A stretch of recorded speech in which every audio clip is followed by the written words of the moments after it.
Okay, so that's us now. Let's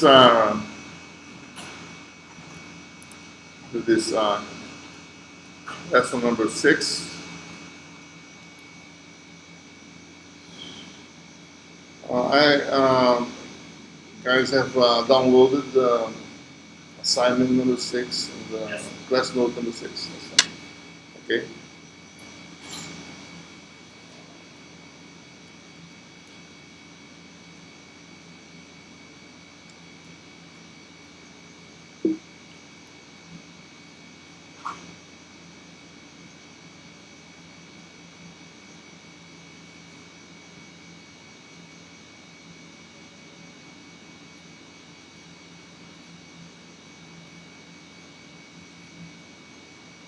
So our objective in this lesson is to show the importance of expansion of functions in power series of the independent variable, like the Taylor series, as we are going to talk about today. In solving engineering problems. In solving numerical computation issues. Sometimes we have a function, we want to integrate this function, but we don't have a closed analytical solution. What we can do is to expand the function around a point and try to calculate the integration of this power series representation of the function, which is much easier to do. Interesting is that when we expand a function by power series, even if we expand around the point x0, you have a function here, you have an approximation for this function in terms of power series. As more and more terms are added to the series, the more the function resembles the original function. What's interesting is that the resemblance is not only around the point, but all over the domain of the function. Okay? So this is very interesting. And the objective of this assignment is to briefly review Taylor series expansions of 1 and 2 variables, and then make simulations to show that how to use them in some examples, some ideas that you might use on using expansions, and show you that the expansion really is a very good approximation for the function for a very large domain, not only very close to the point, but for a very large domain around the point. Okay. So this is going to be very quick here, because this is a subject that is taught in the undergraduate level. But let's quickly review here. I mean, even if we don't know what's the formula for Taylor series expansion, we can easily develop it. Suppose we want to expand a function around the point x0 as a power series of this form. Okay, increase here a little bit. So you see that it's differences between x, which is the independent variable, and x0. This is a simple power expansion. And notice, for instance, that at x equals x0, fx0 equals the first term of this, right? So in fact, you can just make a compact notation like this, and you can calculate very easily all the terms in the series by simply making derivatives. You calculate repeatedly the derivative and evaluate this derivative at the point of expansion, which is x0. Okay? So if you do that, you're going to easily find the first derivative is going to be the first term, the second term of the expansion, a1, right? This one here. The second derivative is going to be, 1 times 2 times a2. So you can calculate the second derivative. Second term is going to be second derivative divided by this number. And eventually, if you repeat this to the nth derivative, you obtain the nth element of the series. Very simple. Okay? So that's what you have to do. The convention here is the 0 factorial is 1, and the 0 derivative is the function itself. Okay. You can also extend this concept by functions of functions. A function of another function of x, you can easily expand around u of x0 by doing the same procedure. 1 divided by the factorial of n, nth derivative relative to u, and the difference to the nth power. Okay? For example, if you want to do for the sine function, okay, expanding the power series, right? First derivative is cosine, second derivative minus sine, third derivative minus cosine, then repeats at the fourth derivative. And have a formula, general formula. For the odd term, for the even term, you have like this. For the odd term, you have that. If you expand around x equals 0, these even terms are going to be out to be 0. You only have odd power series, right? So I have something like this. So if you look at that, for instance, if we use x squared here, just put x squared there, it's going to be x 2 times that, right? But let me tell you about expansion, right?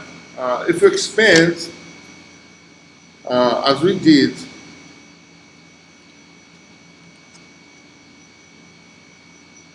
around the origin, it's going to be 1 minus x3 over 6, right? Plus etc., plus x5 over 5 factorial and so forth. If we expand, this is expansion around x 0 equals 0. If we expand around x 0 equals pi over 2, for instance, it's a different expansion, right? So sine x is going to be approximately sine of pi over 2, which is 1. Okay? I'm sorry. This is correct, yes.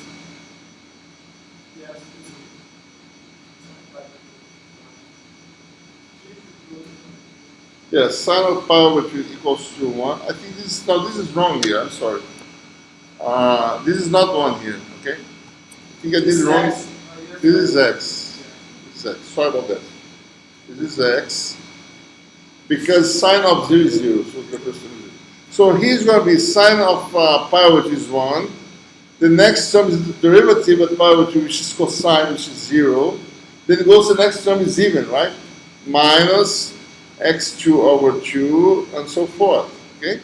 Only even at this point, there's a small mistake in the second expansion. If we plot these two functions, it's supposed to be x minus pi over 2 squared. But as we not only x the number of terms, they're going to be exactly the same.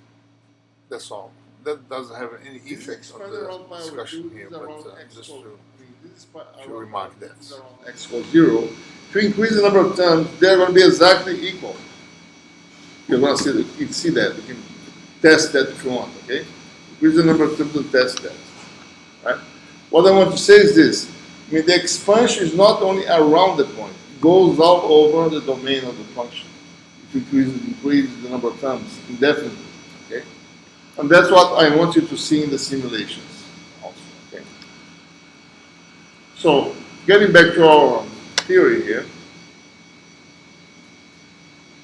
we can also extend the concept for more than 2 variables, more than 1 variable, 2 variables or more, okay? All you have to do is use the same concept, expand the function as a power series of mixed terms like this, all possible positive powers, okay? And you can easily determine the coefficients by doing repeated derivative. Now we have partial derivatives relative to x. We have partial derivatives relative to y and xy, okay, relative to y. Order L, this is a partial derivative relative to y. This is a partial derivative relative to x of order k.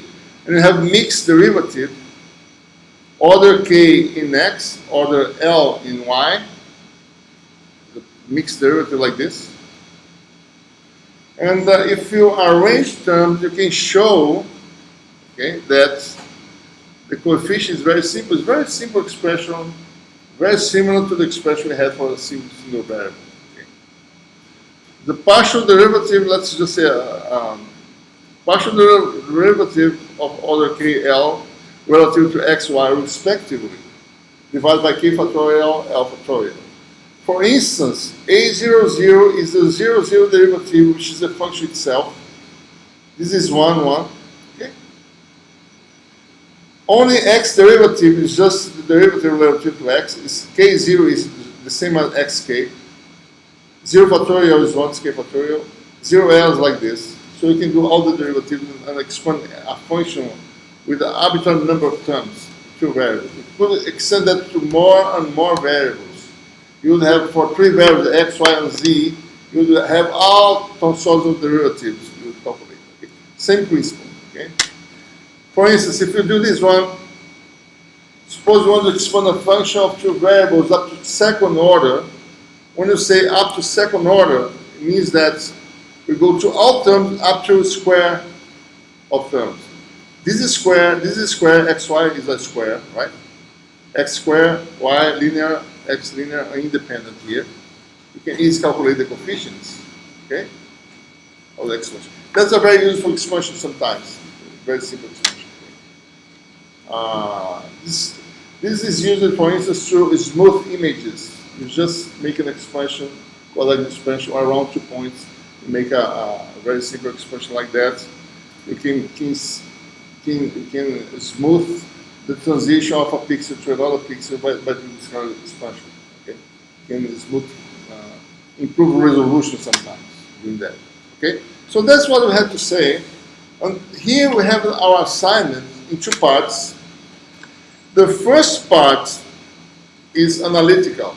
It's just traditional homework, paper and pencil and pen. Okay, just do some homework. And in the second part is simulation in the MathCAD. You are also going to generate some videos, and I want you to pack all together in a single zip file or compressed file and send to me when you finish. Okay. The first part, this is just to calculate the Taylor expansion of these functions here, analytically, by hand. See in MathCAD if they have a symbolic calculation of this, see if it agrees with your results. Okay. It has to agree, right? So have a parabolic cosine, parabolic sine, cosine, the sine I already did, right? Log, natural log. Also 3 examples of 2 variable functions, general expression. And also do something in this part 3, in part 3 here, use these expansions here for each variable x and y, make the product and generate the result that you got from here. Okay? You can do that. Could do that here too. It's much more algebra. This is going to be easier to do. So you guys can warm up a little bit. Now, second part, the simulations. I want you guys to develop a routine, a program block to calculate all the Fourier series, all the Taylor expansions of this function here at once. Okay? All at once. Using the analytical result you obtained. Okay? You have the expansions. Make a single function which is a vector, fx. The column matrix that has all the expansions in that matrix. So you can use an element of that matrix to calculate things later. Okay? The same for the 2 variable functions. And make approximations. Okay? Calculate. I mean, this is the whole explanations here. I'm not going to go to the details. You can go to that. And then you use this to run some examples. One of them is calculate the integral. Definite integral of a function who has no analytical result here. The Gaussian function. between finite limits 0 and 1 is a simple integral, but they have to calculate numerically. You can do that using MathCAD, and you can also use the Taylor expansion to use a certain number of terms to calculate this integral. Okay? So that's just giving you an idea on how to use expansions. Sometimes you want to solve a problem, you want to integrate a function that has no analytical result, called analytical solution. You can use Taylor expansion to solve it numerically, right? So we're going to do that and compare the Taylor expansion solution with the MathCAD solution and see how well they are, how close they are. And also for other functions here. There's another program block here to determine how many terms you have to retain in expansion so that the error is not larger than a certain parameter defined here by ERR. Okay? Error, right? So we're going to make some things. You stop at the expansion when the maximum error is given by that larger than that parameter. It's more than that parameter. So that's a criterion to know how to stop. And at the end, the final part of this is to make an animation, a video, okay, showing how a function is resembled by its series, the Taylor series expansion, as you increase the number of terms. So what we have to do, the number of terms we have to index by the variable frame and make a film, okay? So you see that the function starts to be well represented by the expansion as more and more terms are added to the expansion, okay? So this is our class for today, and this is an introduction to a special function that we're going to do later. They have other types of expansion, Fourier expansion, special function, Bessel function, and so forth, who have series representation.